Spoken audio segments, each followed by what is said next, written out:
بیتہ الطیبین الطاہرین المعصومین المظلومین اما بعد فقد قال اللہ سبحانہ وتعالی فی محکم کتابہ المبین بسم اللہ الرحمن الرحیم وسخر لکم اللیل والنہار والشمس والقمر والنجوم مسخرات بأمرہ ان فی ذالک لآیات لقوم یعقلون صلوات.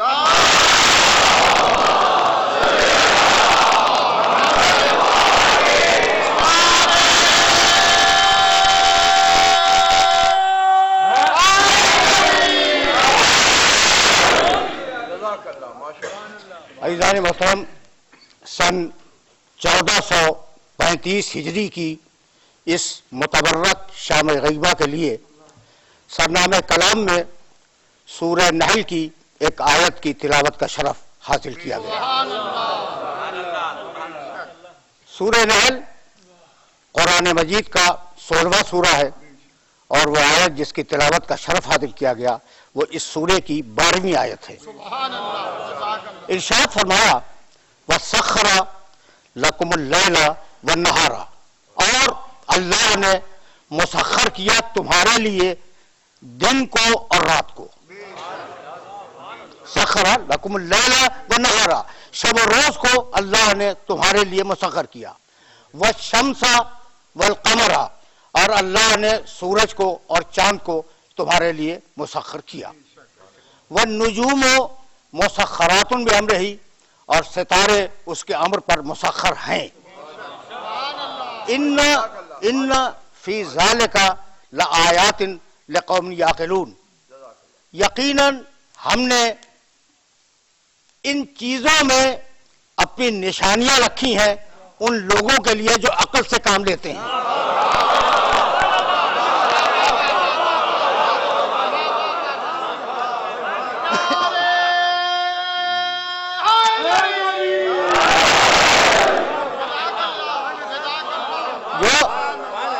جو عقل سے کام لیتے ہیں. یہ آیت مبارکہ جس کی تلاوت کا شرف میں نے حاصل کیا یہ اپنے سیاق و سباق سے جڑی ہوئی ہے. اس سے اوپر کی 2 آیتیں توجہ رکھنا. هو الذی انزل من السماء ماء لکم، اللہ وہ ہے جس نے تمہارے لیے آسمان سے پانی کو برسایا.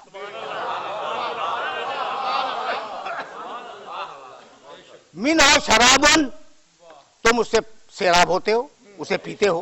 ومنہ شجر، اور اسی پانی سے بیل بوٹے اگتے ہیں، درخت اگتے ہیں.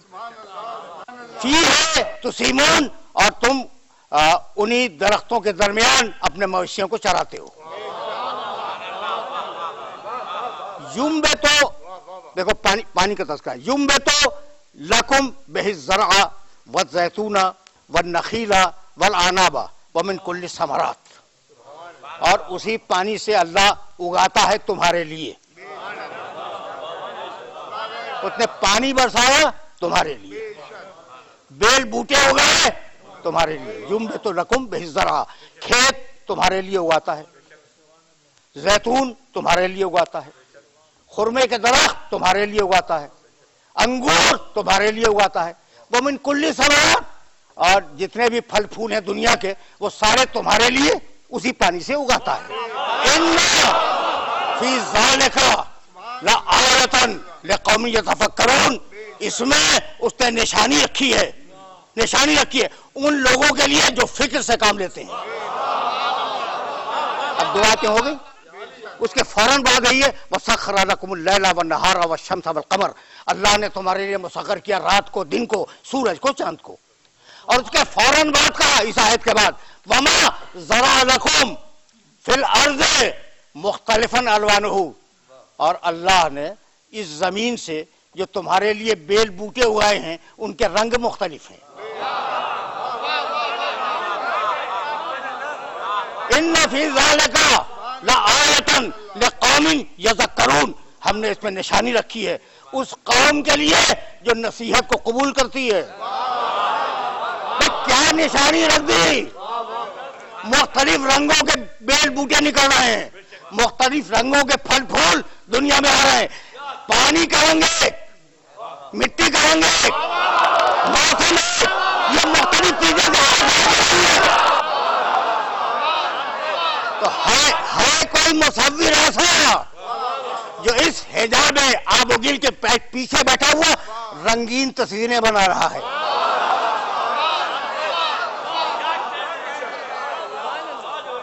تو ان آیات میں یہ گروپ ہے آیتوں کا. میں نے بہت مختصر سی آیتیں منتخب کر کے آپ کی خدمت پہ ہدیہ کر دی, ورنہ ایک پورا گروپ ہے. ان آیات کے ذریعے پروردگار عالم نے عقل انسانی کو متوجہ کیا کہ یہ کائنات اتفاق نہیں ہے, حکمت ہے. یہ فسانے آب و گل اتفاق نہیں ہے, حکمت ہے. یہ کائنات ایک سوچا سمجھا منصوبہ ہے, حادثہ نہیں ہے. یہ ایک سوچا سمجھا منصوبہ ہے, یہ اتفاق نہیں ہے. یہ کوئی حادثاتی عمل نہیں ہے, منصوبے کے ساتھ آئی ہے یہ کائنات. اور اب ایک لفظ کی طرف توجہ کرو. یہ جو 3-4 آیتیں میں نے ہدیہ کی, ان میں بار بار ریپیٹ ہو رہا ہے لکم. صاحبان فکر بیٹھے ہوئے, لکم یعنی تمہارے لیے, لکم یعنی تمہارے لیے. ینبتو لکم, اللہ پھل پھول پیدا کرتا ہے, بیل بوٹے اگاتا ہے, لکم تمہارے لیے. انزل من السماء ماء لکم, اللہ نے پانی برسایا تمہارے لیے. سخر لکم اللیل والنہار, اللہ نے دن کو مسخر کیا تمہارے لیے, رات کو مسخر کیا تمہارے لیے, چاند کو روشنی دی تمہارے لیے, سورج کو چمکایا تمہارے لیے. وما ذرا لکم فی الارض مختلف الوانہ, یہ مختلف رنگ کے بیل بوٹے جو بنائے وہ کس لیے بنائے؟ تمہارے لیے. تو سورج چمکے تمہارے لیے, توجہ رہے. ان فی ذالک لآیات لقوم یعقلون, ہم نے نشانیاں رکھی ہیں صاحبان عقل کے لیے. اب جملہ عرض کروں, سورج چمکے تمہارے لیے, چاند چمکے تمہارے لیے, پانی برسے تمہارے لیے, ہوائیں سنکے تمہارے لیے, ستارے ٹمٹمائے تمہارے لیے, مویشی پیدا ہو تمہارے لیے, مویشیوں کے تھنوں سے دودھ آئے تمہارے لیے, ان کا گوشت مہیا ہو تمہارے لیے. یہ سب آیتوں کے ترجمے کر رہا ہوں. تو جب سب کچھ تمہارے لیے ہے تو یہ بھی تو سوچو تم کس کے لیے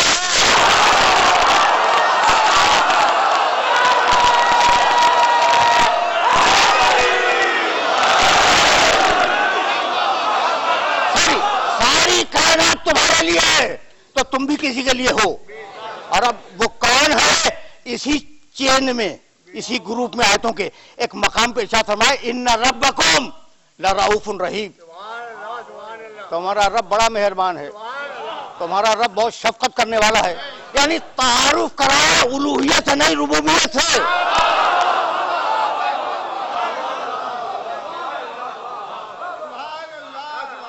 مصلحتیں ہیں قرآن کی کہ کس لفظ کو کہاں استعمال کرے. قرآن کی مصلحت ہے کہ کس لفظ کو کہاں استعمال کرے اور کتنی مرتبہ استعمال کرے. یہاں جو ذکر کیا وہ الوہیت کے حوالے سے نہیں, ربوبیت کے حوالے سے. ٹھیک, اچھا بھائی, تو اب اس مقام پہ رک جاؤ. والانعام خلقھا لکم, چوپائے بنائے تمہارے لیے, سورج چمکایا تمہارے لیے, چاند بنایا تمہارے لیے. یعنی ایک رب ہے جو کائنات کی پرورش کر رہا ہے اور تم اس کی ربوبیت کے دائرے سے باہر نہیں ہو. یہاں تک آ گئے نا. رکنا. اب کوئی کہہ سکتا ہے کہ ٹھیک ہے اس نے ہمیں خلق کر دیا, اب تو ہم خلق ہو گئے نا, تو ہمارا اس رشتہ کیا ہے؟ تو تمہارا رشتہ اس سے اب اس وقت خلاقیت کا نہیں ہے, ربوبیت کا ہے. اس وقت جو تمہارا رشتہ ہے نا وہ خلاقیت ہو گئی, تخلیق, خلق ہو گئے, لیکن ربوبیت تو ہے. یہ کس کی زمین پہ چل رہے ہو؟ یہ کس کے آسمان کے نیچے سانس لے رہے ہو؟ اور یہ کون سی ہوائیں ہیں کس کی؟ یہ تمہارے تنفس میں جا رہی ہیں, تمہارے نفس سے باہر آ رہی ہیں. بھائی سانس آمد و رفت کا نام ہے، فقط اندر جانے کا نام نہیں ہے ہوا کی.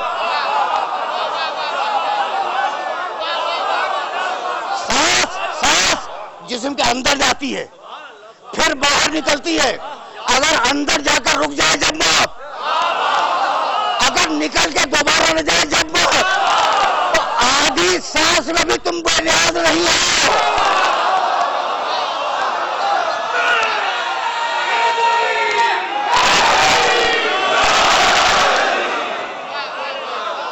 اپنی آدھی سانس میں بھی تم اللہ سے بے نیاز نہیں ہو. قرآن کا ربوبیت، قرآن کا آغاز پڑھے لکھے لوگ تشریف فرمائے. بسم اللہ الرحمن الرحیم، الحمدللہ رب العالمین. آغاز ربوبیت اور اب قرآن کا اختتام بسم اللہ الرحمن الرحیم، قل اعوذ.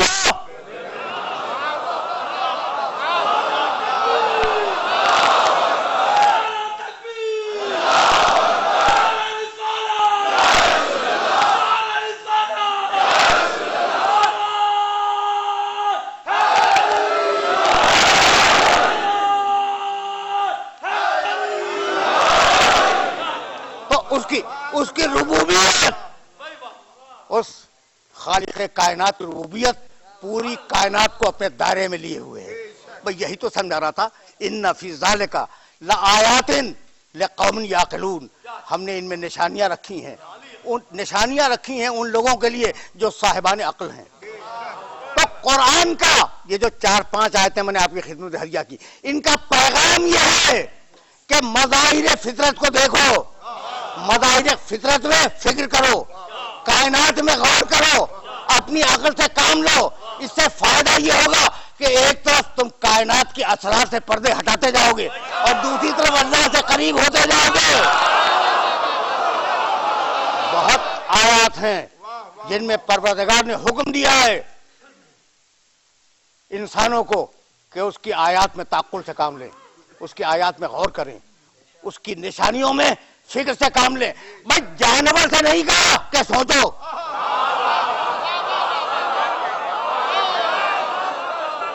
اب یہیں سے فکر آگے بڑھ جائے گی. کسی جانور سے نہیں کہا، کسی جانور سے نہیں کہا کہ سوچو کائنات کی نشانیوں میں. انسان سے کہا بھئی کوئی چیز تو ہے نا انسان میں جانور سے الگ. تو اب حیوان میں اور انسان میں فرق کیا ہے؟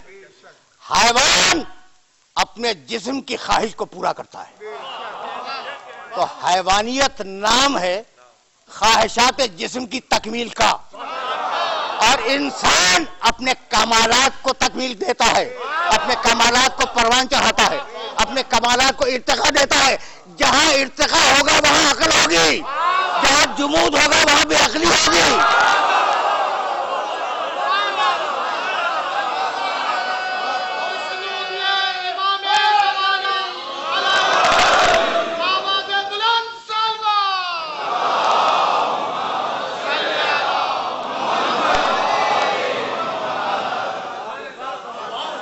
منزل دور ہے، میرے ساتھ ساتھ چلنا ہے. اچھا بھائی، تو اب عقل آئی اور تعقل آیا، عقل آئی تفکر آیا، عقل آئی کلیات بنانے کا سلیقہ آیا، مستقبل بینی کا سلیقہ آیا. جانور اپنی غذا کو غیر ضروری طور پر روک کے نہیں رکھتا، ذخیرہ اندوزی نہیں کرتا. اب انسان کو سوچنا ہوگا کہ کتنا رکھے کتنا بانٹے، چونکہ عقل آ گئی، چونکہ انسان کے پاس عقل آ گئی. نہیں، جانور کو غصہ آیا دوسرے جانور کو پھاڑ دیا، ایسا ہوتا ہے نا.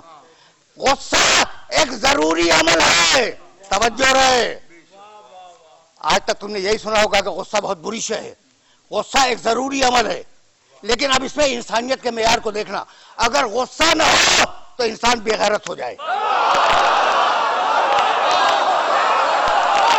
اگر انسان میں غصہ نہ ہو تو انسان بے غیرت ہو جائے، اور اگر غصہ ضرورت سے زیادہ ہو جائے تو دہشت گرد ہو جائے.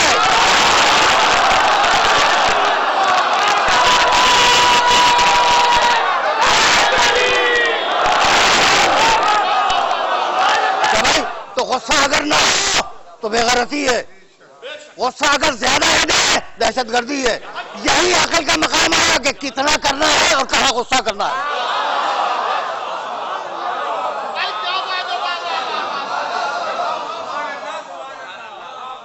تو عقل کے لیے ایک معیار دیا اور عقل کے ذریعے تمیز سکھلائی نیکوبت کی. رکے رہنا، اس لیے کہ وہ مرحلہ فکر ہے جہاں میں بات کو آگے لے جانا چاہ رہا ہوں. عقل نیکوبت کی تمیز سکھلائے، عقل بتلائے کہ خبیث کیا ہے طیب کیا ہے، عقل بتلائے کہ خیر کیا ہے شر کیا ہے. یہ بات واضح ہو رہی ہے نا. اچھا بھائی، اب ہم یہاں تک تو آ گئے. اب کس کی عقل؟ بہت توجہ رہے، تم بھی عقل مند ہو، میں بھی عقل مند ہوں. ساری دنیا میں اس وقت جتنی تہذیبیں پائی جاتی ہیں، ہر تہذیب کا دعویٰ ہے کہ وہ عقل مند ہے. اچھا بھائی، جب تہذیب کا دعویٰ، ہر تہذیب کا دعویٰ ہے کہ وہ عقل مند ہے، تو جب ہر تہذیب عقل مند ہے تو تہذیبوں میں ٹکراؤ کیوں ہو رہا ہے؟ سب کا دعویٰ ہے، ہر ایک کا دعویٰ ہے کہ ہم عقل مند ہیں. اور آج تم سن رہے ہو کہ مکالمے کی ضرورت ہے.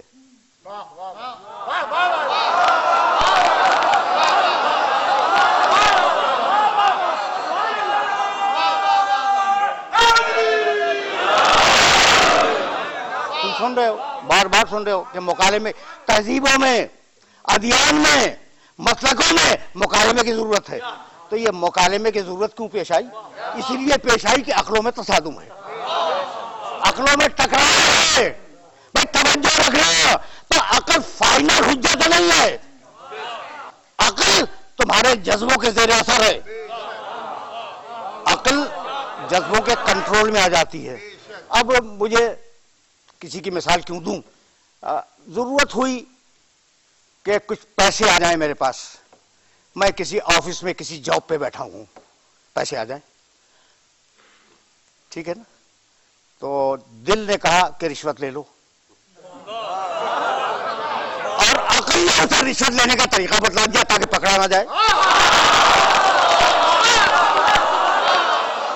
عقل نے اسے رشوت لینے کا سلیقہ بتلا دیا کہ ایسے سلیقے سے رشوت لو کہ پکڑے نہ جاؤ. تو خارج عقل کا ٹیم ورک ہو گیا. اب اسے کون کنٹرول کرے؟ اسے کنٹرول کرنے کے لیے ایک بلند تر توانائی کی ضرورت ہے، اور اس توانائی کا نام ہے قرآن مجید.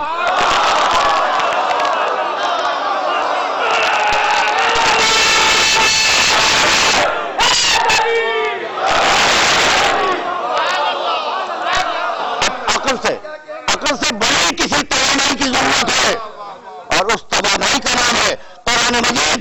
قرآن نے خدا دی، لا ان قرآن سورہ 13واں سورہ، لا ان قرآن سیرت بہ الجبال اور قطعت بہ الارض اور کلم بہ الموتى. اگر دنیا میں کوئی شے پہاڑوں کو ہٹا سکتی ہے تو وہ قرآن ہے. اگر زمینوں کے سینے کو چاک کر سکتی ہے تو وہ قرآن ہے. اگر کوئی شے مردے کو بولنے پہ آمادہ کر سکتی ہے تو وہ قرآن ہے. یہ سورہ رعد نے آواز دی، پھر قرآن نے آواز دی، اِنَّ هَذَا الْقُرْآنَ يَهْدِي لِلَّتِي هِيَ أَقْوَمُ. یہ قرآن تمہیں بہترین باتوں میں سے سب سے بہتر بات کی طرف ہدایت کرتا ہے. تم نے اس آیت کا ترجمہ سن لیا؟ ہو سکتا ہے کہ کوئی 4 بہترین باتیں ہوں، ان میں سب سے بہتر کی طرف ہدایت کرتا ہے. یعنی اگر اچھے بھی ہو تو ان میں سے سب سے اچھا تلاش کرنا.